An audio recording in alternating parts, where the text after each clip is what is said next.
My name is Wukong, and today, no, sorry, but we're gonna be doing the what if. So sorry I've been gone for 3 weeks. I lose track of time very easily. I thought I was gone for at least a week, but I tend to lose track of time. And I've actually been gone for 3 weeks. This is the second time I believe I've been gone for at least almost a month. And so to make it up to you guys, I'm going to be producing and I'll be creating this, or I'm making this what if that you're watching right now, based off another YouTuber.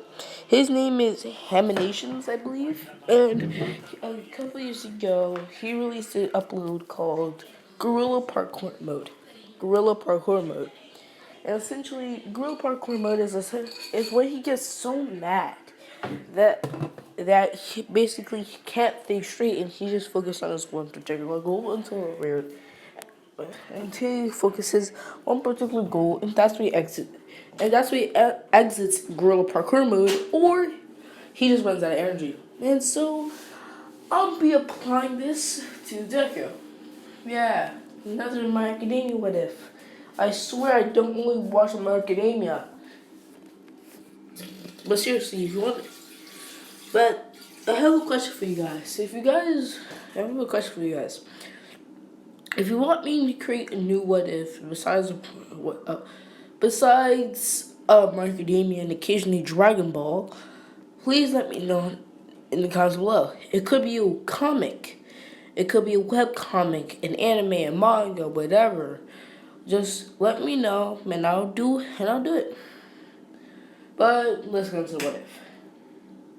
Guerrilla Parkour Mode. Now, of course, Guerrilla Parkour Mode is essentially something you and I would not do normally. And so, I will be creating a drawing, or I'll be attempting to create a drawing representing Guerrilla Parkour Mode in all of its glory. Now, Guerrilla Parkour Mode, the abilities of Guerrilla Parkour Mode are that, well, is that they have Guerrilla Parkour Mode has insane endurance, can make its user nigh invulnerable,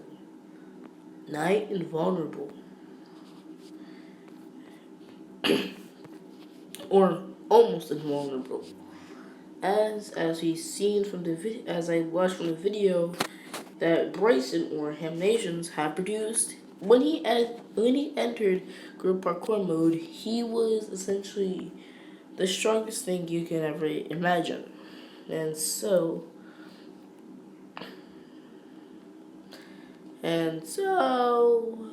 things got a little bit weird. Or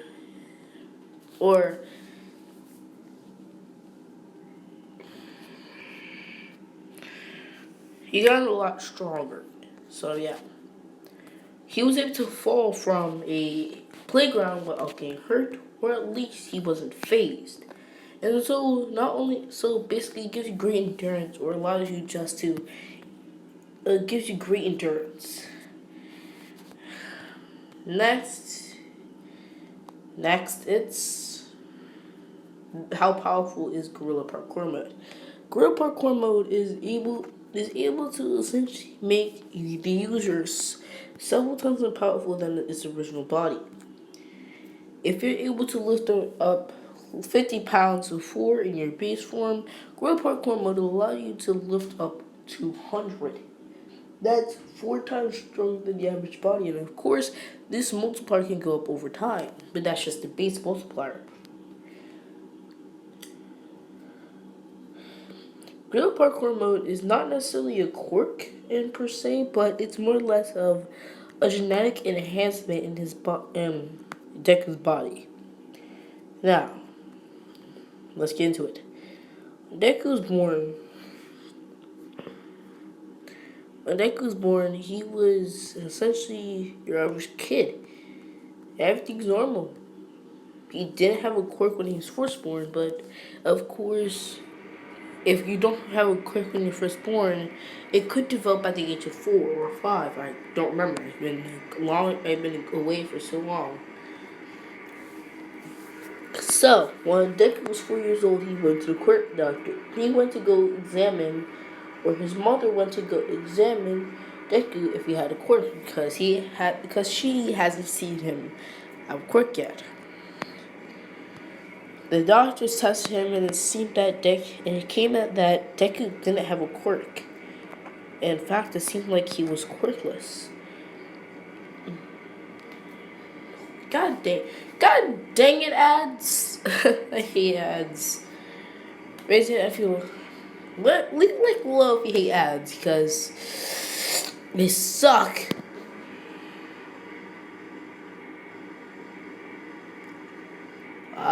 Leave me alone. God darn, no one wants to see you make your makeup stuff. Now,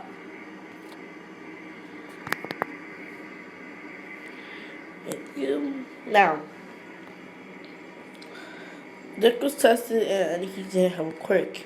Inko, Deku's mom, was shocked. He didn't really know what was happening, but he saw his mom crying, and so Deku knew about quirks. But when he heard he was quirkless, he began to cry. But then that cry became anger. And then a red aura began to surround Deku. That aura began to fade, but only remaining on his hands, feet, and head. His hair began to spike. His hair began to go upwards. His hair began to spike up, essentially. But it didn't change color. This was weirding out the doctors and even Inko.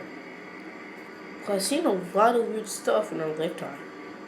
Even the doctors were quite weirded out by what this kid was doing. Deku, not having full control of his powers, began to yell. A giant shockwave was sent across everywhere. This was Deku's pure strength. This was his pure strength at its finest. Essentially, this was his peak at the time. This was peak of strength at the time. And well, it was amazing. Doctors never heard of a quirk that couldn't even be detected by average day science. By modern technology, quirk finding technology. And so they decided to keep Deku for a couple more days. They decided to keep Deku for at least a couple hours. And well, when he came back, their findings were not what they expected. Apparently, Deku doesn't have a quirk, but it's a genetic mutation, unlike mutation quirks. Something different from a mutation quirk. And in fact, the scientists actually believe it isn't a mutation at all, but instead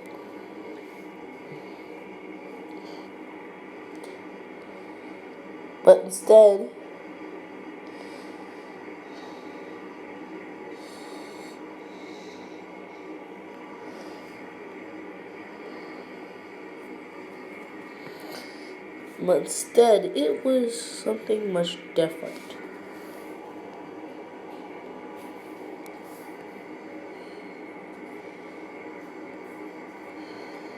It was like in his body, certain cells. It's like in his body, certain cells.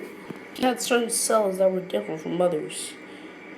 And so this intrigued the doctors. Yet again, they said that if she left him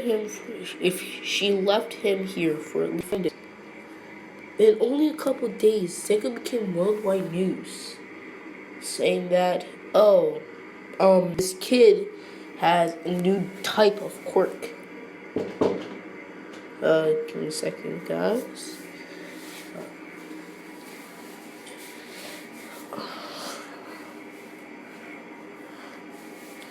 Give me a second. Into mission.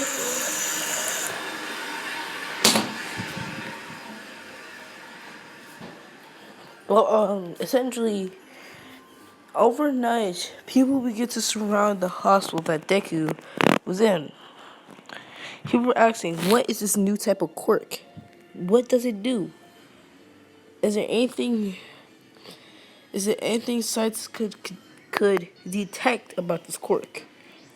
So far, all these answers were the only thing they can truly answer was that it's not like normal quirks. The reason it's so that they're like normal quirks is because of one thing. All for one.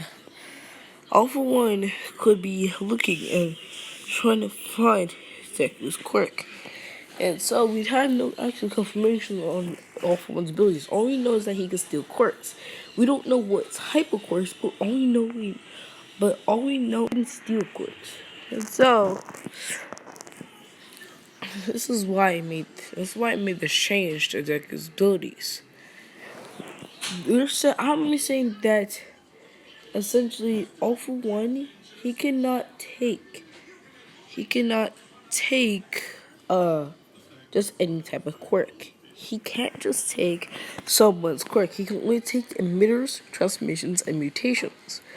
I'm just putting this onto All for One just to make him less OP as a villain and gives Deku a better chance at defeating him. That's right. I'm making sure that Deku is the one to defeat All for One and not All Might. The reason why is because Deku didn't really get a spotlight in that episode.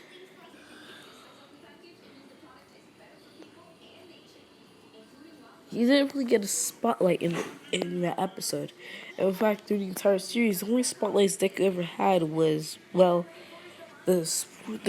sports festival. The only shine or highlights that Deku ever got in the entire series was the sports festival, the entrance exam, and the movie, which I believe is canon. So yeah. Deku didn't really get that much spotlight in the original series, and so I make it so Deku does have an actual spotlight. And his spotlight is his ability. And I'm gonna give him a spotlight. Anyways, after a couple more days, Deku's finally able to go home. But this isn't without anything weird or bad. This isn't without any danger or annoyance. There's a constant paparazzi surrounding Deku as he's leaving the hospital. People are asking, hey, what's your quirk, little boy? Deku's quite nervous as he's still a little child, only 4 years old, and he's just getting bombarded with questions. He begins to break down and he cries. But then that crying soon turns to anger. A red orb begins to surround Deku. His mother, Inko begins to calm down Deku, and the orb begins to dissipate. The paparazzi thinks this orb was the kid's quirk, and they begin to leave, saying he's such a waste. But then this gets Inko mad. But since Deku looked up to Inko for all of his life, as she's essentially the closest thing he can get to an actual personal hero that he can be constantly around 24/7, he begins to get mad too. But yet again, his quirk activates. The paparazzi turn around to see the kid's quirk. He's levitating. The aura on his head. A red aura on his head. Resonating heat so hot that no one could comprehend it. But even Inko, and she was the closest one to him when he first unlocked his ability.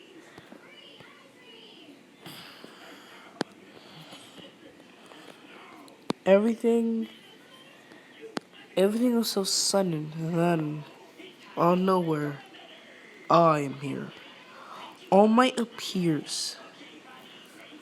All Might appears and tells everyone to back away. He calms down the little boy as he's clearly still frightened. But then Deku notices his All Might and begins to clear up. The rage begins to turn to joy, his quirk begins to dissipate. Everyone's glad, and they all begin to leave. But All Might stays because he's actually quite curious of what this little boy can do. All Might asks Inko Midoriya, what is this little boy? Who is this little boy, and what's his quirk?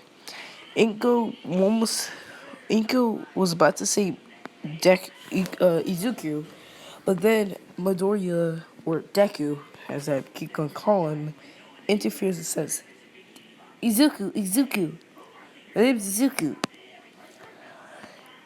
All Might, because, well, as we know, baby Deku is just the most precious being ever. I'm making it so that All Might just sees this little adorable little child. All Might begins to just have the biggest smile and turns around as he's just thinking this kid's just so adorable.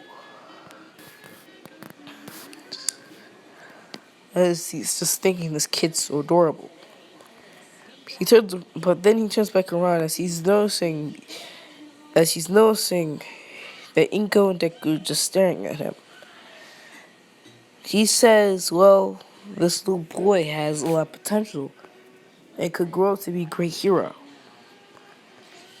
All Might says in the future he'll put a reserved spot for him in the hero school known as UA. He'll put a good word in as he's friends with a couple of the teachers there. And hopefully he can become one of the best heroes he can become one of the best heroes in UA. Deku's ecstatic as he's thinking, "Oh my complimented me. That's amazing. Oh my god." And he's just having just a wild time. Let me check the time we have left. I'm gonna start this at 20 minutes as I don't want to make this video too long.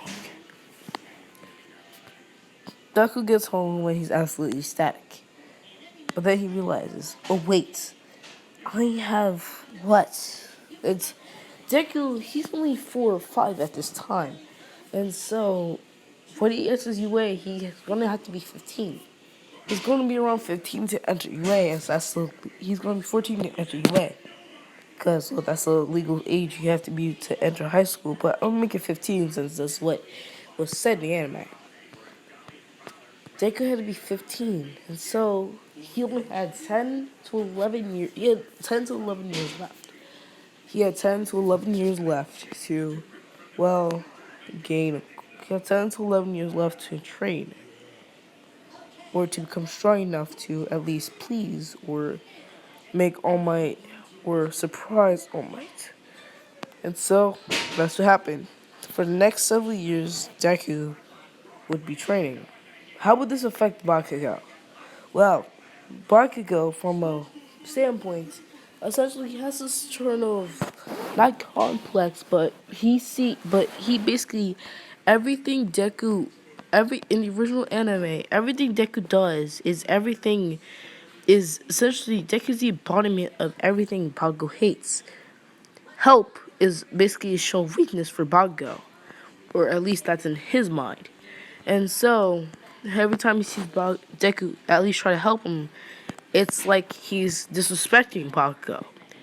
A sign of weakness, and Bakugo doesn't like weakness.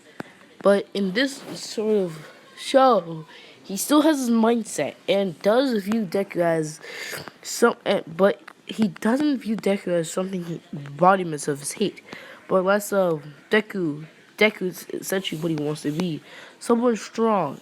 But Deku actually he begins to Deku begins to study as he wants to learn and become a lot really smart. If he's gonna help people, he's gonna have to learn a lot. He's gonna have to learn a lot if he wants to help. And so, due to studying, he knows a bit of how the human mind works. And so he can sometimes he can tell when Bakugo is acting a certain way and why he's acting that way.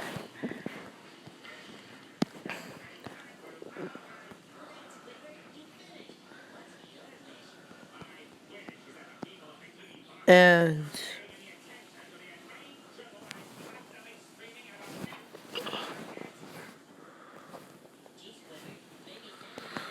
so, yeah. Deku would, so essentially, Bago and Deku would have somewhat like a rivalry, right? I can't speak. Rival, rivalry. And that Bago always pushed himself to be like Deku, and Deku always see Bago as kind of like a challenge or like in his way, and so he will respect Bago for trying to put up a challenge against him, even though he's knowing he's too powerful. Essentially, let's put this in scale. Beginning enemy Deku, compared to Bago, he was around like a solid 3, while Bago was at 15, or Kid Bago was a 15 and Kid Deku was around like a 3. I messed myself up. Kid Bago was an 8 and Kid Deku was a 3. Right now, in this what if, Deku is in fact around a 9 and Bago isn't still at 8. But this is in Deku's base form, as he did train for quite a couple years before this, and for quite a couple months before this. And so, when he actually activates his quirk, Deku's power is actually around a 15 compared to Bago's 8. And so, this is where Bago's respect for Deku is essentially where it's at. Bago respects Deku. Deku respects Bago for his determination, and well, this is essentially where I'm gonna keep it off if we have enough time. Oh, nope, this is 22 minutes long. Jesus Christ. So yeah. I'm gonna continue this drawing, and by the time the second part comes out, we should be good. As long as I keep my phone on the charger and doesn't interrupt the upload, because I was gonna upload what Wukong was in Dragon Ball, because that was gonna be my Dragon Ball what if. But apparently my phone died and I couldn't upload it, so it had an error corruption. So yeah, see you guys later. Bye. Wukong out.